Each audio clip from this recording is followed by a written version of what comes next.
174 members have recorded their votes. Imran Khan वजीर आजम नहीं रहे। 9 अप्रैल 2022 अवाम के महबूब लीडर को नाजायज तरीके से हटाकर जुल्म फस्ताइयत के एक तारीख तरीन बाब का आगाज हुआ। चेहरों के ऊपर पॉइंट करके शेल फेंक रहे हैं। पुलिस ने डॉक्टर यासीन राशिद की गाड़ी पर धावा बोल दिया है। पाकिस्तान और दुनिया भर में देखने और सुनने वालों को अर्श शरीफ का सलाम।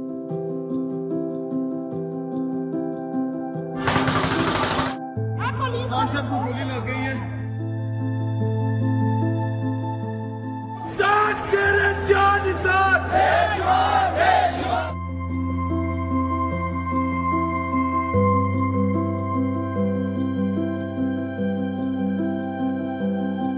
वाटर कैनन मंगवा लिया गया है। मेरे कपड़े फाड़े उन्होंने खींच के, इन्होंने कुछ भी लाया। शाबाश शाबाश। ये शैल है, ये हाथ में भी नहीं पकड़ सकते ये वाले।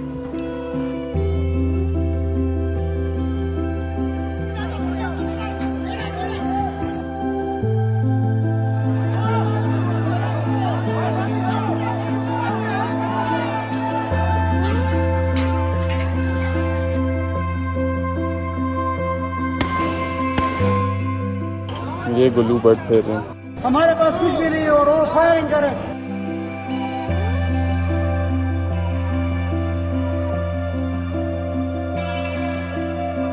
इमरान खान को गिरफ्तार करके लेके जा रहे हैं। अब वक्त है जमहूर के इंतकाम का, इस जाबिर निजाम के इख्तिताम का। इंशाअल्लाह 8 फरवरी 2024 बल्ले के निशान पर मोहर लगाकर जुल्म का बदला वोट से।